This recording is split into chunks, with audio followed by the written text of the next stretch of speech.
فأنا ناصح لإخواني بالصدع بالحق تبيض وجوههم. السكوت في مسألة الحزبية يضرها، فاصدع بما تؤمر وأعرض عن المشركين. سلامي على دماج ورجالها والشيخ يحيى ودار العلم يا سعد بانها. بسم الله الرحمن الرحيم. الحمد لله والصلاة والسلام على نبينا محمد وعلى آله وصحبه وسلم تسليما كثيرا. أما بعد. Kita lanjutkan pelajaran kita al-mawqithah fi ilmi mustalahil hadits karya Adz-Dzahabi rahmatullahi alaih. Kita telah selesai pada pertemuan yang lalu pembahasan tentang hadits hasan. Dan pada kesempatan ini kita akan masuk pada jenis yang ketiga dari jenis-jenis hadits, yaitu hadits dhaif.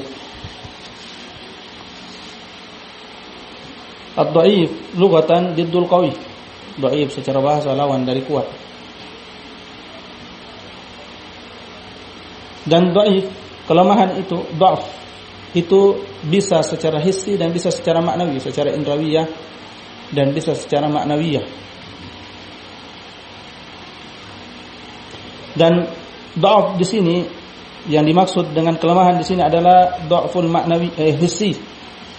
Kelemahan hissiyah yang berkaitan tentang hafalan, keagamaan dan yang berkaitan dengannya. Dan di sana ada yang didhaifkan dari sisi pendengarannya. Seperti misalnya fulan tidak mendengar dari fulan. Maka ini berkaitan tentang perawi itu sendiri.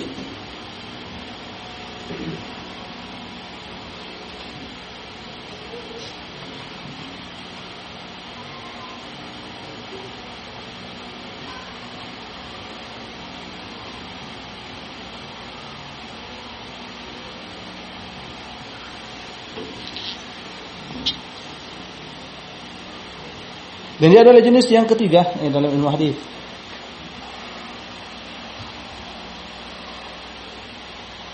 Pada kitab-kitab ulama. Dan dia mencakup yang layak untuk syawahid dan mutaba'at dan mencakup juga yang tidak layak untuk menjadi syawahid dan mutaba'at, penguat dan pendukung.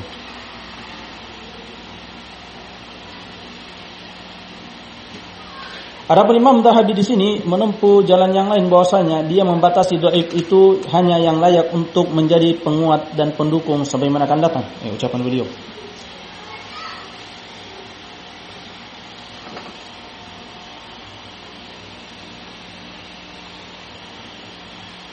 Qala rahimahullah, Imam Dzahabi rahimahullah taala mengatakan,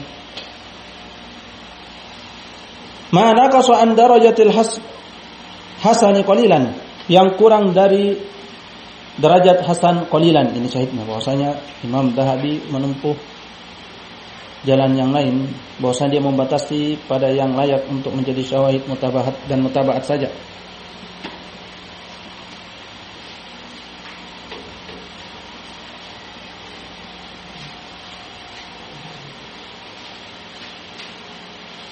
Di mana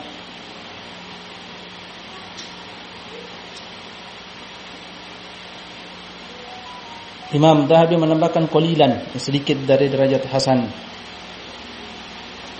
Adapun sahibu al-Iqtirah, yaitu Ibnu Daqiq, guru beliau yang beliau meringkas darinya, hanya mengatakan ma naqasa an darajatil hasan. Nah, yang kurang dari derajat hasan. Maka ini mencakup kurangnya banyak ataukah sedikit, dhaifnya ringan ataukah berat. Adapun Imam Dzahabi memberikan qaid qalilan, sedikit. Maka dia hanya membatasi dhaif itu pada yang layak untuk menjadi syawahid dan mutabaat saja, bukan dhaif yang berat, bukan syadidud dhaf. Adapun asal yang berjalan di atasnya jumhur ahli hadis adalah umum, mencakup semuanya, yang layak untuk menjadi syawahid dan mutabaat dan yang tidak layak untuk menjadi syawahid dan mutabaat. Wa min thamma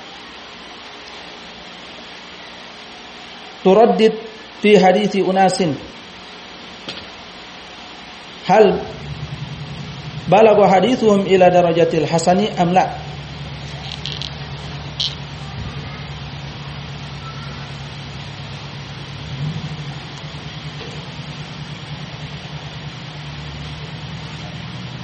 Dan dari sanalah terjadi taraddud, yaitu kebimbangan. Dan taraddud ini kembali kepada perselisihan jarh dan ta'dil pada perawi tertentu. Apakah sampai hadis mereka ke tingkat derajat hasan ataukah tidak?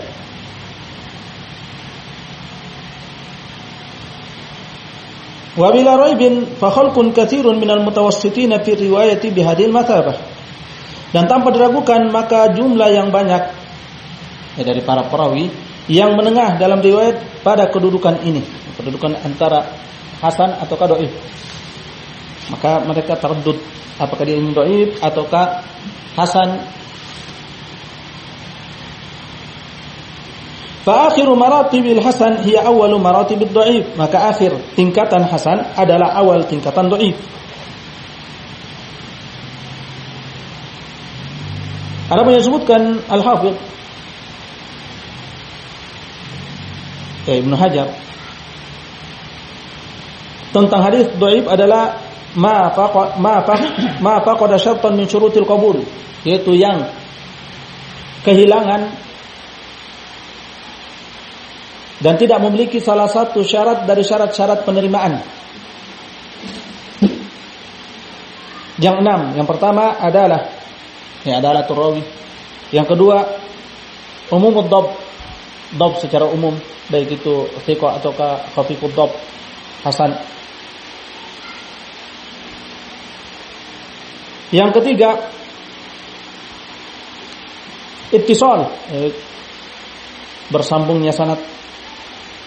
Yang keempat ada musyudud. Yang keempat tidak syad. Kapan dia kehilangan tersebut jadi syad, maka ini juga dari kategori dhaif. Yang kelima ada mulai i'lal tanpa illah. Yang terakhir al-adid indal hajati ilaih, yaitu penguat syawahid dan mutaba'at ketika dibutuhkan. Kapan hilang salah satu atau lebih dari syarat-syarat tersebut, maka dia adalah hadis dhaif.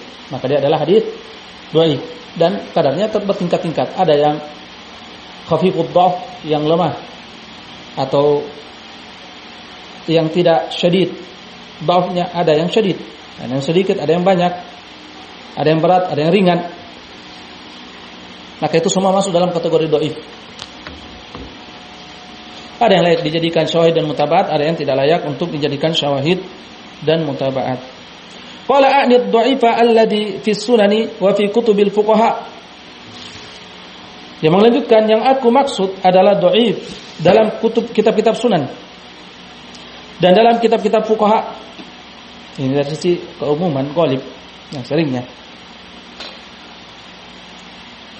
bahwasanya kebanyakan dalam kitab sunan dan kutubul fuqaha itu dhaif alladhi yaslu lisyawahid wal mutaba'at, adalah dhaif yang layak untuk menjadi syawahid dan mutaba'at, penguat dan pendukung.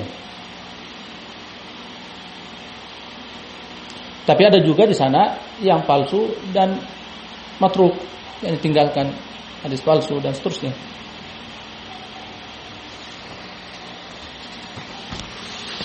Wa riwayatuhu laysu bil matrukin, dan riwayat mereka bukanlah, atau ruwatuhu, para perawi mereka bukanlah orang-orang yang matruk. Ini bukti bahwasanya Imam Az-Zahabi memaksudkan dengan dhaif di sini dhaif munjabir, dhaif yang bisa dijadikan penguat dan pendukung, syawahid dan mutaba'at, bukan yang syadid dhaf.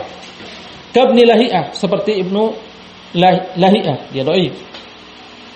Dan sebagian mereka mengatakan hadisnya layak untuk menjadi syawahid dan mutaba'at.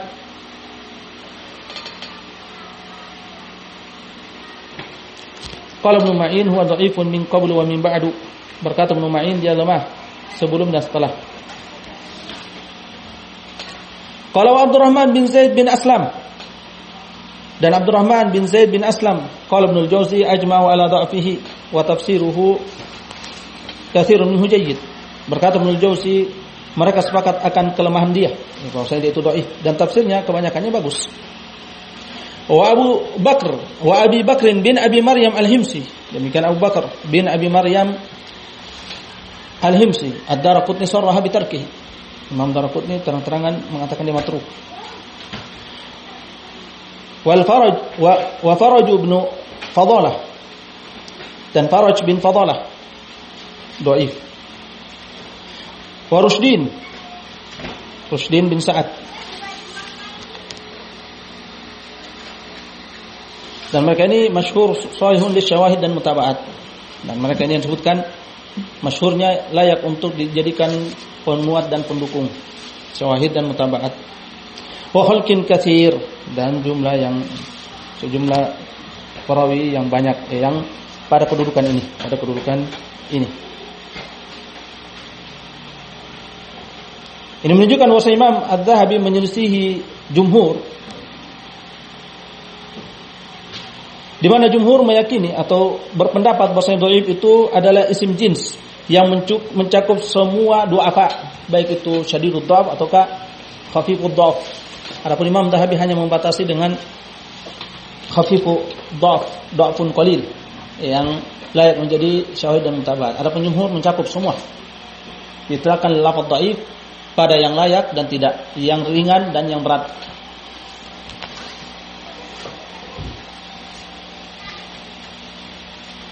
Dan dapat diambil faedah di sini bahwa Imam Az-Zahabi yastashhad bid-dhaif, yaitu menjadikan penguat dengan hadis dhaif, terutama yang dhaifun munjabir, yang layak untuk menjadi syawahid dan mutaba'at. Dan di mazhab jumhur ulama juga demikian. Menunjukkan siapa yang mengatakan bahwa saya tidak mau menjadikan hadis dhaif munjabir untuk menjadi syawahid dan mutaba'at,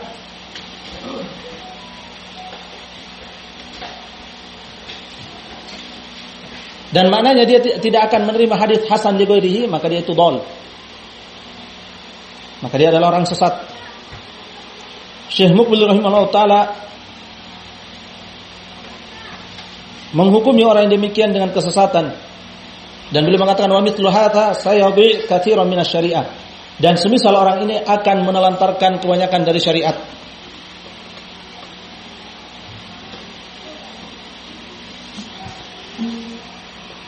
Ini pada dhaif munjabir, dhaif al-khafif.